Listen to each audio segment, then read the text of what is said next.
about the law. Murphy's Law Podcast, your host, Ian Murphy. And I'm just like, this is hard for him to hold back. So much I want to share. Remove all the emotion from all of this stuff. And they never wanted this to happen to the citizens again. We never stop growing as an individual, right? All right. Thanks for joining us this week's episode of Murphy's Law. With me, as usual, my good buddy Chris Kuhn.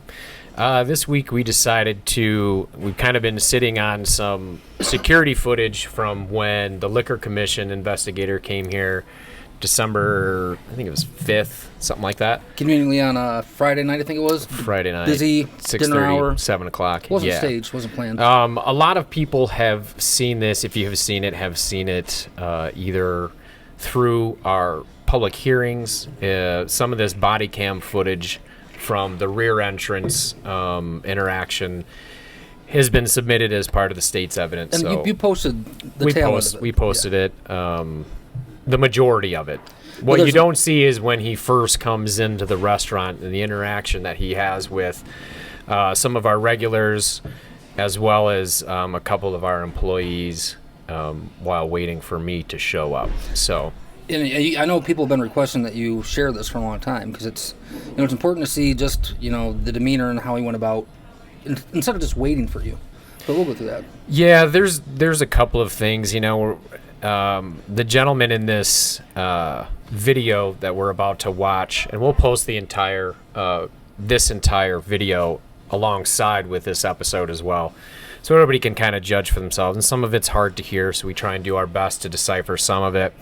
By no means was this guy coming in here and tossing tables over and throwing beer bottles around or anything like that, but you can tell by his attitude, his body language, among other things, that he felt very entitled to do what he was doing, under the guise of being a licensed premises. And it is a privilege to have a liquor license, where these are things that we agree to, the inspections at any time, that sort of thing. I have fundamentally disagreed with how he particularly handled this, given that he has my home phone number, my cell phone number, a number of other things, but this is the way that they chose to handle it at this time. Now, this is over a year ago. This is December 2020. So this is just after we had opened back up for a week or so after the second closure in November. So they came in and gave us an order saying that we had a show cause hearing for violation of the new emergency order to shut down, and the mask order and the sign-in sheets and that other stuff. And that hadn't happened. Right. That had not happened. We'd received a notice that we had this show cause hearing, which I reference in the end of this. So there was an ongoing process that unfolds throughout any kind of violation. And we'll talk a little bit more about the violation as we get towards the end of this clip. But so we just wanted to share this with everybody. And again, we're not trying to admonish the investigator in this by any means, or the Liquor Commission, but we just kind of want to show everybody exactly kind of what did happen that day, and kind of just the overall attitude of the Liquor Commission in this particular time. They were acting on orders that they weren't exactly sure what was happening. This all stemmed from 333.2253, which we exhaustively talk about. And he references an emergency meeting. Yeah. Basically to skip your show cause hearing. Right. To yank the license. Right. And again, the whole thing could have been done differently. Could have been done a different time. Could have called you. Could have texted you. Made sure you were here. Waited till you got here. We have similar footage, and we'll try and put some of that out. It's not very fun to watch. It's not interesting by any means, but it was the proper way that we felt that it should have been done, with our local Gaylord City Police Chief, the Chief Clays, and a couple of their officers came over, and we had a great conversation. And at that time, that's when I surrendered the license. It was never hidden. No. We'll show a couple. Let's just go ahead and run through some of this, and we'll see. What's going to happen is you'll see the Liquor Commission investigator walk in the front door up over here. So if you want to go ahead and just roll. You can see him come in over here. Yeah, we jokingly call him Serpico. Go ahead and pause it, Mark. So we've noticed a number of things, but we kind of keep track of we call it a trapper keeper, but his little folio there, he gets in and out of several times. He fumbles around with it. You can tell he's not comfortable. It's one of the first things that you notice right away. I'm sure he probably had better things to be doing than to walk into our place on a Friday night trying to do this. So we don't, pretend to think that he enjoys what he's doing. That may be the case. I don't really think so. We've had very limited dealings with this investigator. He was the gentleman that did our overall investigation when we first opened the restaurant and everything. So we had virtually no contact with this gentleman until this evening. Go ahead, bud.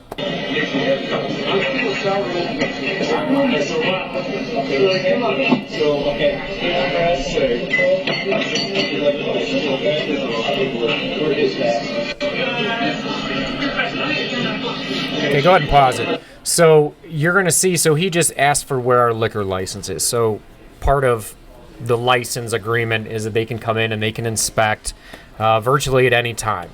For any number of reasons, if they get a phone call that there might be some gambling going on, among many other things. Well, and I was just thinking here, because you'll see in a few minutes him grab it, but from the time he walked in, the amount of times that he looks around, I mean, knowing where that was sitting, that's in clear visibility. So what we actually have and what he's about to grab here is by law, we are required to have our liquor license on display. Among other things, right. Tax license, food license, we have to have these things.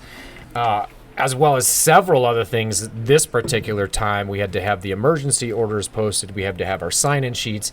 So anyways, what Brad doesn't know, and he would have known this if he had bothered to contact me, is he's about to discover our expired liquor license right over here.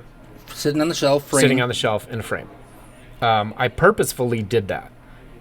I knew that from other cases around the state that the Liquor Commission was coming in. I do know that they have the right to come in at any time. What Brad doesn't know is that at the other end of the bar over here, where our sales tax license sits, our health department was the current license sits, and so many people have gone into a bar and have seen the age restriction poster. Every year they're a different obnoxious color. Usually what happens is that license and that bright year poster are posted right next to each other. And I think this particular year, I think, was a bright turquoise blue. So at the other end of the bar right over here is our current license and the other age restriction requirement display. Neither which he bothered to look for. So he's about to grab a license here off the wall. Go ahead. Oh, here it is. So this is him basically giving our bar manager a bunch of paperwork. She had just called me. I certainly can, he says. So these are some friends of ours, some locals sitting at the bar.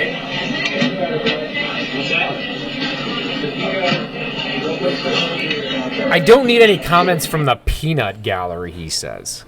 I'm sure. Like a bad guy, very unfortunate. Don't worry, he doesn't come back here.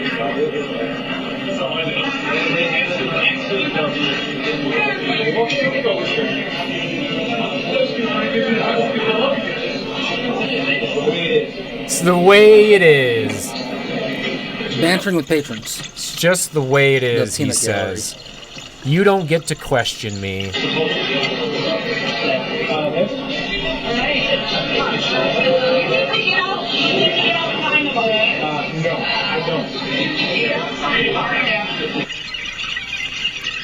No, I don't.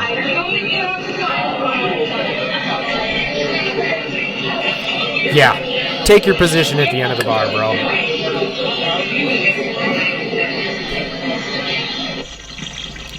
La-di-da. And other than trying to look busy, I'm trying to figure out why he opens his folder so many times. Yeah, go and pause it. So, yeah, what he has in his Trapper Keeper right there is he has the emergency order, he has the cease and desist order, and then he has the notice of emergency suspension From a mere hours before. from hours before. 2:30, 3 o'clock down in Lansing, they decided to emergency suspend my license after I had already been notified of a show cause hearing for this violation. Why you gotta be so mean? So basically, mean barbecue man.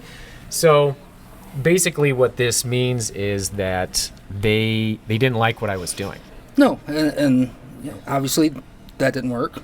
And then they came up for food license. Then no, look where we're at now. That didn't work either. So this is this gets interesting coming up here. Yeah, it does get interesting, and the part of it, you can see how he feels entitled to come back here. He hasn't even spoken with the license holder yet. No, But yet he feels so entitled because they have the right to inspect. He feels entitled to be telling our staff what to be doing without talking to me yet, without presenting me any documents, takes things off the wall over here, tells my staff not to do this, that, or the other. And it's like, just hold your horses, you know? and at that point he knew you were on your way. So after he gets done fumbling around with all this stuff, he actually, which you can't hear in some of the gibberish, is he requests an office to go sit in while he waits for me. And they basically say, you can go over here in the dining room and have a seat. So that's basically what he does, and I only live about 10 minutes from the restaurant. So from the moment one of our bar staff calls, my bar manager calls, I get here, and this whole thing is kind of unfolding, when all he had to do was sit there, request to speak to the owner, got a hold of me, 10 minutes goes by, right? What damage is being done by one more beer being served or one more thing being rung in? Absolutely nothing. No, and what I really don't like is the interaction with the customers. Regardless of what his role at the MLCC is, referring to your patron as the peanut gallery and just bantering back It's and forth with condescending. them. It really is. I mean, we've seen that a lot. The condescension from the state, basically these state agencies that that were just standing on this health code, and still had no idea what he was talking about.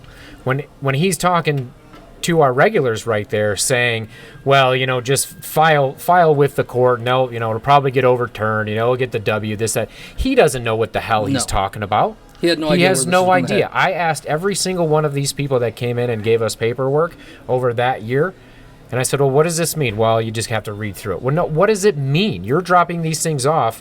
You're telling me you don't know what it means. cease and desist as well when they dropped that off to you. Yes. They didn't know. They had absolutely They had literally no just picked idea. it up and got told to give it to you. And sometimes they're not required to, right? It's a physical person that comes and delivers something. That way, that person can then be called into court to verify that I have been served documents. They can say, Chris Kuhn came in, did you deliver such and such paperwork to Mr. Murphy on this day, blah, blah, blah. You don't need to know anything about that case Well, I sure would think other they than would need to be educated a little bit, I would think. I would like to think so too, but that was part of the experiment, if you will, is to see if any of these people really knew what was going on. We should start calling the last 2 years the experiment.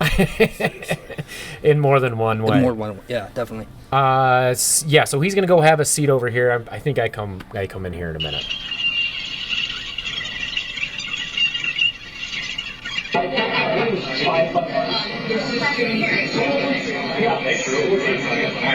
So I'm basically telling him, hey, let's go have a seat, have a conversation out back here, basically off my property. So, our property basically ends right here.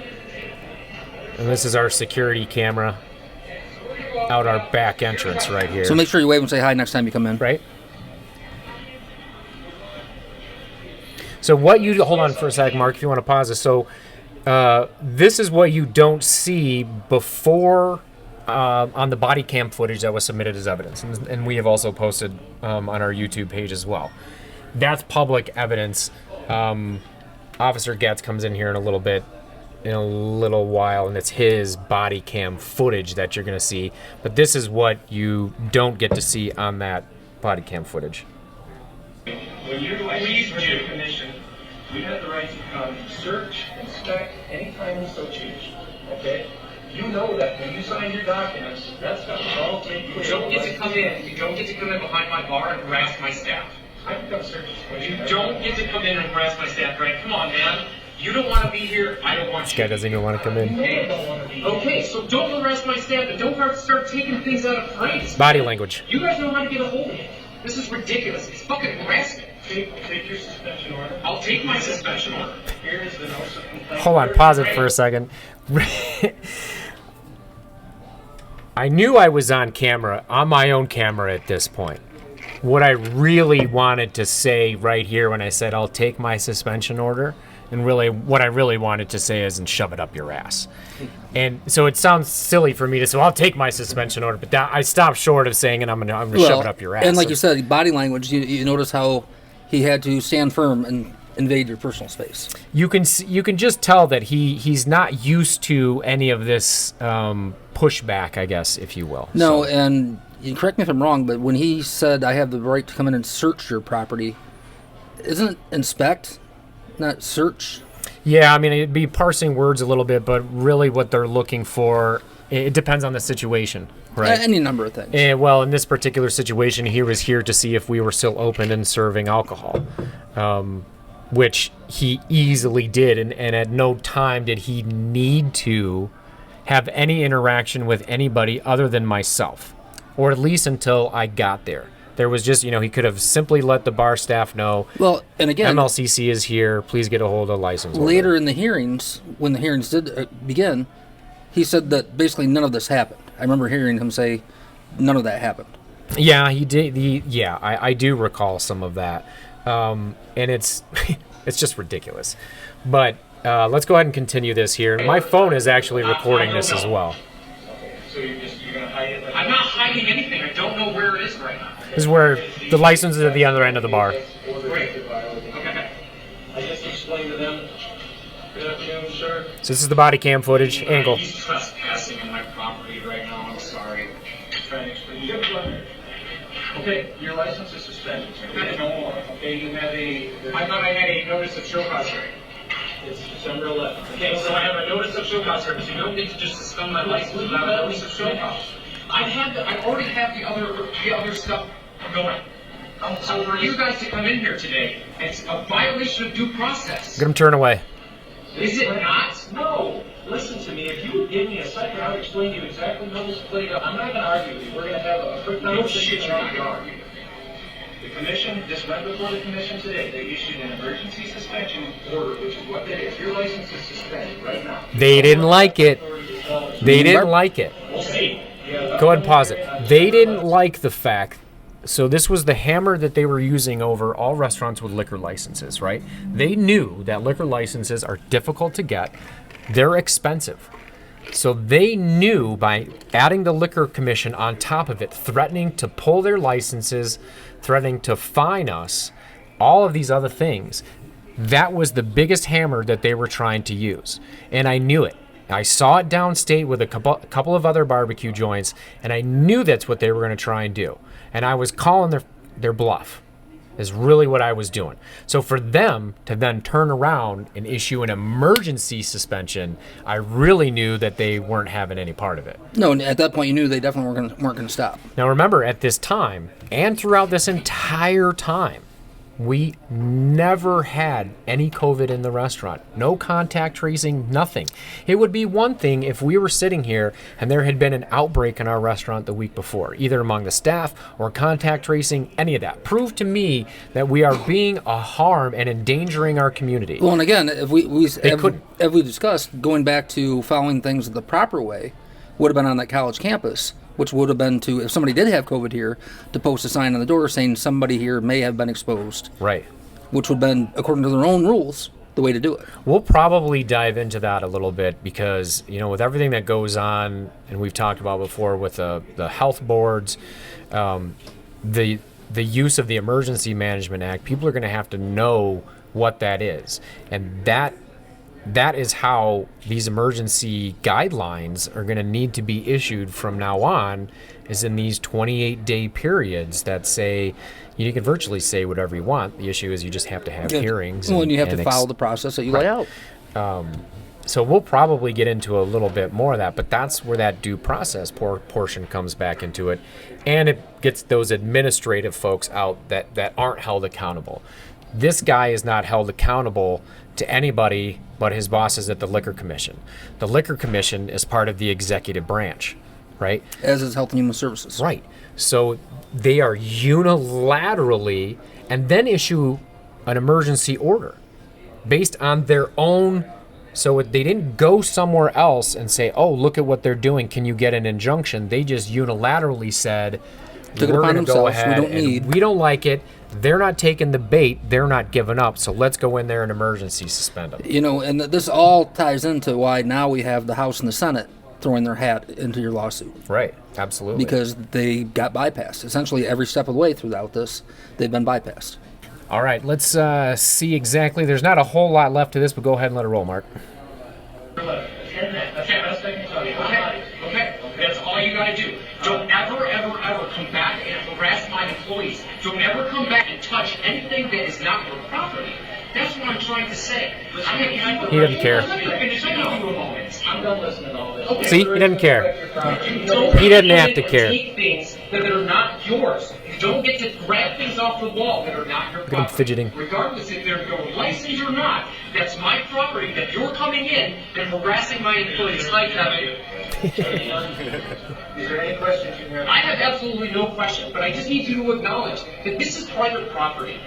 This is a licensed premises under the strength of our This license. is Under the Strength strength. of our When license. you come onto private property without Look at him laughing. He's laughing right here, by the way. This is what's going to happen. That's how I'm sorry, arrogant. I don't want this to happen. You clearly do. You've been I clearly don't. I've been very, very nice with everybody from the MLCC and everything else. But when I get an emergency phone call, somebody trying to rip things off of my wall and harassing I like my these people back employees, here. you're damn right I'm going to come in here and I'm going to have a problem. Watch your cameras. I didn't rip anything off the wall. It doesn't matter. Right. You're on private property, Brad. I just need you to understand that. He's pretty well. He's not licensed property. If you want, I can. But it's also private property. This is my place, okay? Right? Okay. That's it. I can email you the statutes tomorrow if you want. I can email it to me. I just need you to understand this is just private property. What'd you say if you just closed the bar like we wanted? Yep. My wife at home. Okay, So come in here next time you do this to another place, because there's going to be another place that does this. Be a little bit nicer, and don't come in and threaten to pull things off the wall. Because this is another license holder right here that's witnessed this whole thing that's going on right now. And it's ridiculous. It is ridiculous. And we used to be partners. And I know you don't want to be weaponized against us. We used to be partners in business, right? Now you're coming in here and you're threatening us with fines to fucking put me out of business, Brad. How does that make sense for you guys to collect more fees? I'm done taking the browbeating. Okay? I'm done taking the browbeating. This is what you guys have created. This is what you guys have created. Touch your mask a few more times. Call the commission if you have issues. Okay? You have any questions to me, sir? I don't, as long as he gets out of here and he's not trying to grab shit off the wall anymore. This poor guy. Thank you. I'm sorry to have you bothered by this, man. Which, and again, you know, the city police have been great throughout this whole thing. They didn't want to have any part of this, but they're tasked. Every city has to have somebody that acts in the authority of the Liquor Commission. So in our particular situation, we're in downtown Gaylord. Our license is overseen by the Gaylord City Police. Versus if we were outside, it would most likely be the state police. Right. So that's why the Gaylord City Police were here. And then when we were at the Freedom Rally down at Bell Iron Grill, the state police showed up, and they were both. You know, so I mean, they're monkey in the middle too. They don't want to be doing it. They want no part of it. Which is just why at the Freedom Rally, they were camped out at both ends, but they didn't want to be involved.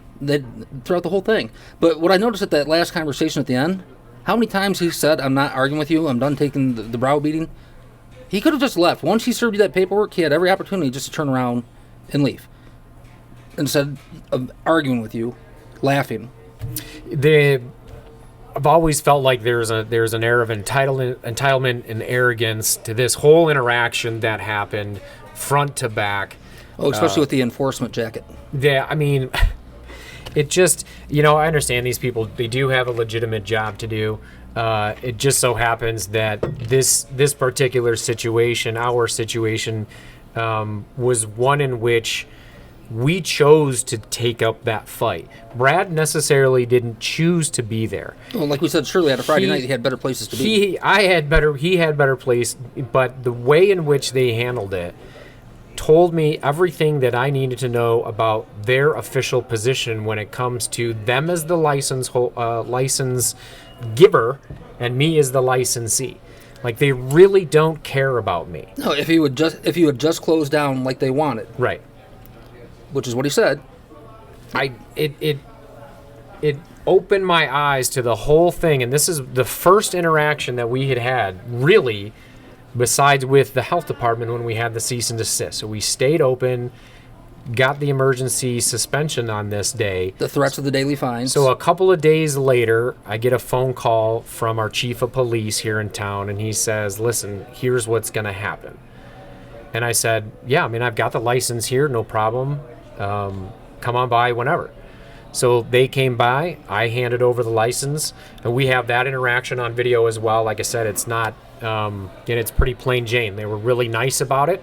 It was a very amicable situation. They explained the consequences if I continued to stay open, which this ding-dong absolutely never did. He handed me some paperwork and said, there you go. Our chief of police, who has many, many better things to keep track of and to be doing, could explain to me better what was going to happen than the liquor enforcement investigative officer, Sergeant Serpico. Because he probably read it. That was my whole thing, is how do you not know what any of this is? Well, call the liquor commission if you have any. You are the liquor commission, bro. How do you not know? And again, I mean, he could have just served you and left. He could have. There's so many ways watching that tape that they could have went about this differently. That would have been less offensive, less. Well, again, I think they wanted the shock and awe. They said he probably didn't want to be here, but somebody in Lansing wanted him to come in that night immediately and pull it. I think he was expecting to be the hero that night, right? For whoever would be lionizing him, I don't know, but I think he may have had grandiose ideas that when he walked in there, that we were gonna shut everything off, and I was gonna make a big announcement. Oh, we're Dunsville. Everybody, put your drinks down. Time to go. Yeah. And we've been calling their bluff, after the first week of the November shutdown. And this was just a continuation of us, calling that bluff because they had no idea what the hell they were doing. No, and that's been the whole thing with this whole fight, not just from you, but from restaurant owners, barbers, from everybody, is that when somebody pushes back, they don't know what to do. Right. There has been no, and if you think back to the original, when it all started, what happens if we do? They didn't have an answer. No. It's a mandate. Beyond $1,000 a day fine, up to $1,000 a day fine, really was the one that they could point to the most. Yeah. And that's not an arbitrary number by any means. No, but I mean, if you think about it, they told us that there would be originally consequences of, I can't remember what they were, but because they didn't know at the time, but we couldn't go to the store and buy paint. Yeah. Yeah. Among a myriad of other things. Yeah, certain, back when the individuals were on lockdown, there was, well, what are you going to do about it? Yeah. There never was an answer. They didn't think that far ahead because they expected everybody just to stop and listen. So ultimately, what happened after we handed over our license, I can't remember what day that ended up being, a couple days after this, we did not serve alcohol for the better part of 90 days. That was brutal. We couldn't keep enough CO2 in the house. We've never sold so much soda ever. I remember you talking about that. It's insane. People just kept coming in. Yeah. I mean, and I think that's when your fight really, when word started spreading. Yeah. Because people knew there was no liquor, and they still came in with lines out the door. Yeah. And, it's hard not to recognize the fact, too, that being the one of very few restaurants that were remaining open, supply and demand, if you will. Yeah, and that was when you had other restaurants in So town saying there are plenty of people that came to eat because we were the only place, open in town, and they still felt comfortable coming here, whether or not they were here to, support our fight or not. They still showed up and spent their money, and that's what kept us open. That's and why there was we're a still time here. when people were saying it was unfair that you stayed open. Yeah. Which I've said all along. Everybody had the same opportunity, but what they forget to understand is that you risked everything, and there's just as much chance that you could have lost it all. Yeah, what was it? Somebody said, I don't know how you had the balls to stay open when the rest of us couldn't. And I immediately corrected him and said, no. You could have. Wouldn't. You wouldn't. You could have, but you didn't. Nope. It's not that you couldn't, because... Others tried for a day or We two, did. got a phone call, and shut right back down. Yeah. Well, and consequently, what did we do? We changed the law, Yeah. right? That's pretty much all that's in there. Maybe we'll string together a portion of the back video where we surrender the license to the local city cops. We'll go through that and have a look at it again, see what that looks like. But this is an easy, quick episode for today. We'll put this out in combination And with when you this watch, episode. play along with us. Count how many times the folder's open. Count the mask touch. Mass touching. Turn it into a drinking game. Yeah. Show me the money, says Jerry Maguire. Thanks for joining us on this week's episode, Murphy's Law. My buddy Chris Kuhn. Thanks for joining us.